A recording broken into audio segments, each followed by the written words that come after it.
Hello friends, welcome to the लेखा परीक्षा।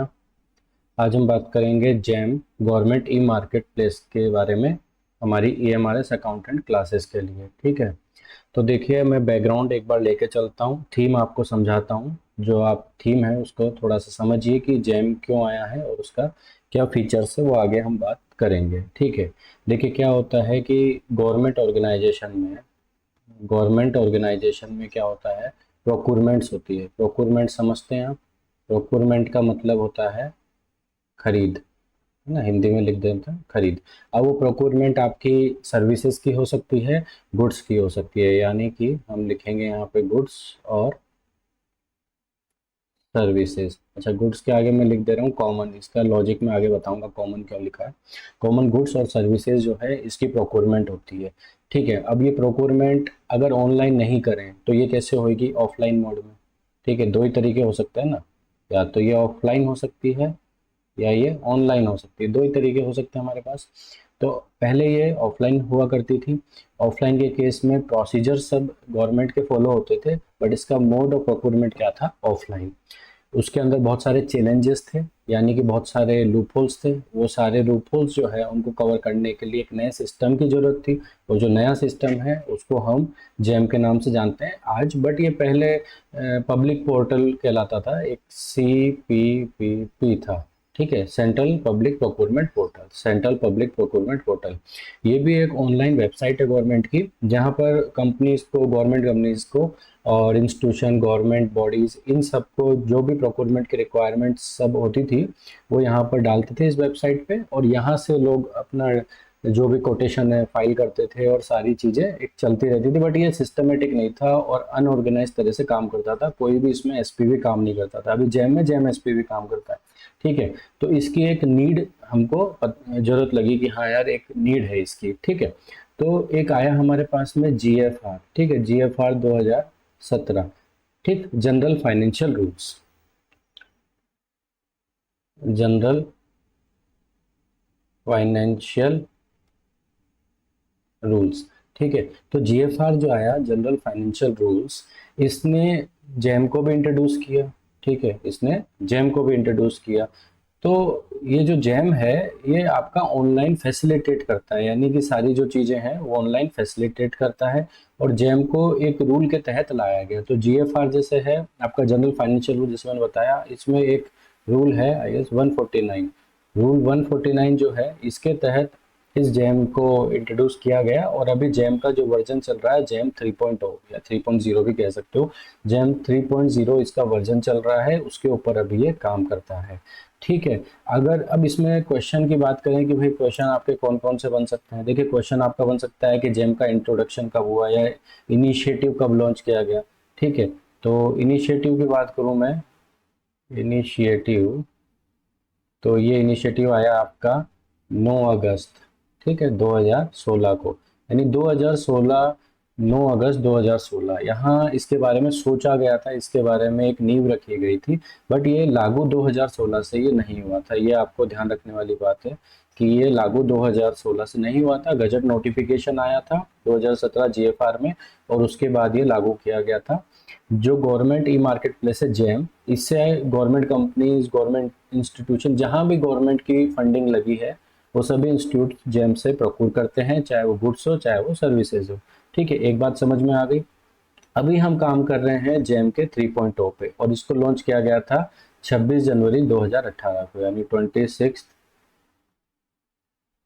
जनवरी 2018, 2018 को इसको लॉन्च किया गया था जैम 3.0 को। देखिए ये जो मैंने 8 नंबर बताए थे कि कहीं कहीं से आते हैं, वो ऐसे डिस्कशन से ही आते हैं। तो आप क्लास को पूरा डिटेल में देखिए, स्किप मत करिए, लास्ट तक देखिए। छोटी छोटी क्लासेस हम डालेंगे ताकि इजीली समझ में आ जाए। ठीक है, आज हम जेम के बारे में एक क्लास डाल रहे हैं, हो सकता है 2-3 क्लासों में इसको हम खत्म कर देंगे, छोटी छोटी क्लासेस इसमें रहने वाली है। तो लाइक क्वेश्चन आपको पूछा जा सकता है कि कौन से रूल में ये जेम आया 149 में, या इनिशिएटिव पूछा जा सकता है आपको, कब से ये इनिशिएटिव लागू हुआ, 9 अगस्त 2016 ये इसकी नींव रखी गई।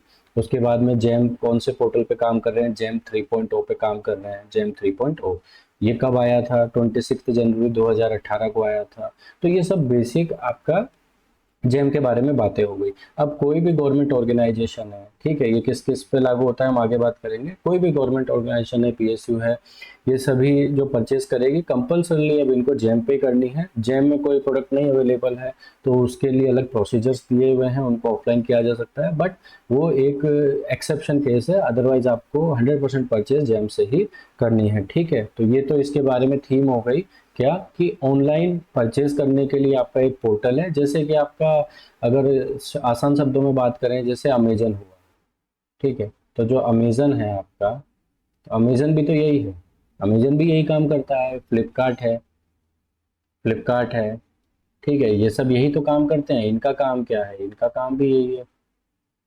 तो ये वाली बातें हो गई। ठीक है, तो अब हम आगे चलते हैं। एक सेकंड में थोड़ा पेन एडजस्ट कर लेता हूँ, थोड़ा सा ये डार्कर आ रहा है। ओके, ठीक है, अब आगे हम चलते हैं जैम के बारे में, थोड़े फीचर्स इसके देख लेते हैं। अगर आपको थीम समझ में नहीं आई है आप कमेंट सेक्शन में पूछ लेना, बट बेसिक थीम इसकी यही है। ठीक, अब बात करते हैं जेम के फीचर्स के बारे में। देखिए, जेम के फीचर्स के बारे में बात कर लेते हैं। ये क्या है, जैसे मैंने बताया, ये है मेरा ऑनलाइन प्रोक्योरमेंट पोर्टल, यानी कि ऑनलाइन प्रोक्योर करने के लिए क्या ऑनलाइन प्रोक्योर करना है, मेरे को प्रोक्योर करना है common goods and services. Common goods and services वो मेरे को ऑनलाइन प्रोक्योर करनी है। किसको करनी है? गवर्नमेंट डिपार्टमेंट, ठीक है, PSUs, autonomous body, autonomous body, इन सबको करनी है। ठीक है, उसके बाद बात कर लेते हैं सेकंड फीचर क्या है, ट्रांसपेरेंसी एंड अकाउंटेबिलिटी। देखिए, चूंकि ये ऑनलाइन है, पूरी प्रोसेस आपको ऑनलाइन मिलेगी, तो ये क्या है, ये हमारा ट्रांसपेरेंट है।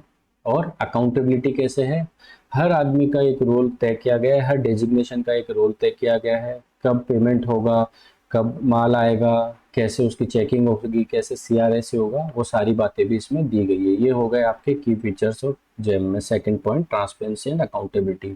थर्ड हो गया आपका wide range of product and services. देखिए, आपको अगर सुई भी लेनी है ना, वो भी यहाँ पे मिल जाएगी, ठीक है, और आपको अगर हैवी मशीन लेनी है ना, वो भी आपको यहाँ मिल जाएगी। लेकिन ये लेगा कौन? सिर्फ गवर्नमेंट, इन्हीं के ऊपर में ये लागू होता है। ठीक है, तो हैवी मशीनरी हो चाहे छोटी सी सुई हो, आपको सारी प्रोडक्ट्स यहाँ पे मिल जाती है, हर तरह की सर्विसेज यहाँ पे आपको अवेलेबल है। जेम में रजिस्टर्ड डीलर्स होते हैं, रजिस्टर्ड सेलर होते हैं, रिटेलर्स होते हैं, वो सब ये चीज़ें प्रोवाइड करते हैं। ठीक है, उसके बाद फोर्थ फीचर क्या है, वेंडर रजिस्ट्रेशन रेटिंग्स। देखिए, वेंडर रजिस्ट्रेशन मैंने बताया कि वेंडर को रजिस्ट्रेशन करना पड़ता है, लेकिन रेटिंग जो है ना, इसका ये खासा फीचर है कि हम क्या करते हैं, कोई भी सामान खरीदना, हम पूछते हैं कि यार ये सामान कैसा है, ये कितने में लेके आया, इसकी वारंटी कैसी है, कंपनी कैसी है, ये सब बातें करते हैं। तो जो वेंडर्स होते हैं उनसे गवर्नमेंट इंस्टीट्यूशन बाय करते हैं, बाय करने के बाद में वो उनको रेटिंग दे देते हैं। ठीक है, वो उनको रेटिंग दे देते हैं, ठीक है, 4 स्टार 5 स्टार इस तरह से ये रेटिंग दे देते हैं। और वो रेटिंग के बेस पे जो दूसरा बायर है वो वहाँ से बाय करता है।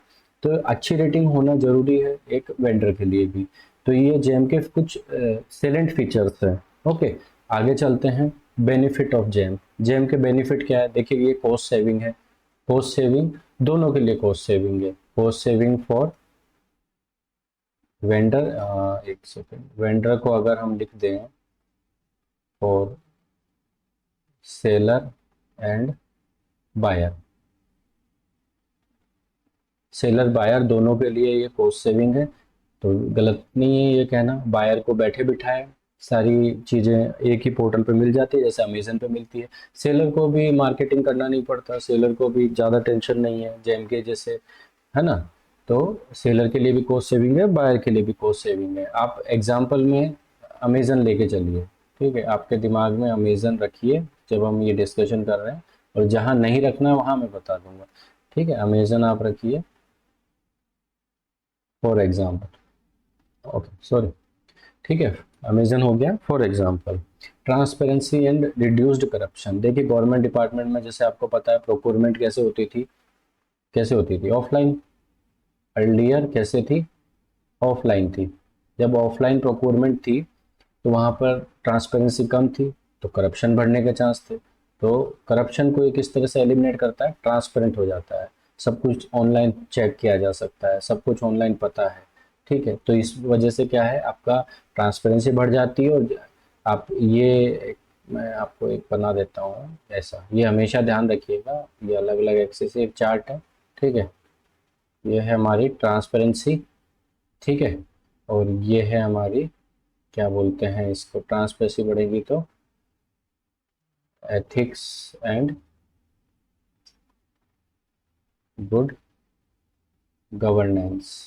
ठीक है, तो जैसे जैसे ट्रांसपेरेंसी हमारी बढ़ती जाएगी वैसे वैसे गुड गवर्नेंस बढ़ती जाएगी। यानी कि ट्रांसपेरेंसी और करप्शन में कैसा रिलेशन है, -1, -1 इनकी है कोरिलेशन। यानी कि ट्रांसपेरेंसी बढ़ेगी और आपका करप्शन नीचे आता जाएगा, ऐसा माना जाता है। ठीक है, तो ये सेकंड बेनिफिट है। थर्ड है ease of doing business. Ease of doing business का मतलब क्या है कि आपको बैठे बिठाए अपने प्रोडक्ट को लिस्ट करना है, गवर्नमेंट एंटिटीज यहाँ से सामान खरीद करती है और इसमें बैड डेट्स वगैरह नहीं होते हैं। आप अगर देखेंगे तो गवर्नमेंट किसी का भी पैसा फॉरफिट नहीं करेगी, बैड डेट्स नहीं करेगी। ठीक है, जब तक कि आप एज पर टर्म्स काम कर रहे हैं, एज पर जेम की जो टर्म्स कंडीशन रहती है उस हिसाब से काम कर रहे हैं, आपका पैसा सेफ है। आपने माल सप्लाई किया, सर्विसेज दी, आपको पैसा मिल जाता है। ईज ऑफ डूइंग बिजनेस है, कोई यहाँ पर ब्राइब नहीं है, कुछ इश्यूज नहीं है। ओके, थर्ड हो गया। फोर्थ आता है सपोर्ट फॉर स्मॉल बिजनेसेस। देखिए स्मॉल बिजनेस को कैसे सपोर्ट मिलता है, अभी उद्यम चल रहा है। ठीक है, यूआईडीआई सॉरी, आधार जो है, आधार से लिंक रहता है, आधार लिंक्ड होता है एक रजिस्ट्रेशन, इसको क्या कहेंगे हम, उद्यम registration, Aadhaar Aadhaar linked registration. देखिए ये जो डिस्कशन है ना, इसको आप ठीक से देखिए और ठीक से सुनते रहिए, क्योंकि यहाँ से कहीं से भी क्वेश्चन आ जाता है। वो 8 क्वेश्चन यही कहीं से आते हैं, आपसे पूछ लेंगे आधार बेस्ड रजिस्ट्रेशन इनमें से कौन सा है, आपको उद्यम दे दिया जाएगा, आपको जीएसटी दे दिया जाएगा, अलग अलग ऑप्शन दे देंगे। आपको पता होना चाहिए कि उद्यम रजिस्ट्रेशन आधार बेस्ड होता है। हमने आधार रजिस्ट्रेशन के बारे में डिस्कशन नहीं किया होगा स्पेसिफिकली, बट किसी डिस्कशन के ऑक्सिलरी डिस्कशन में वो डिस्कशन शामिल हो जाता है। ठीक है, तो आप इसको डिस्कशन वाले पार्ट को इग्नोर मत करिए, ये बहुत इंपॉर्टेंट है किसी भी चीज़ को समझने के लिए। आगे हम एमसीक्यू करेंगे। ठीक है, ये तो 4 हमारे बेनिफिट हो गए। ठीक,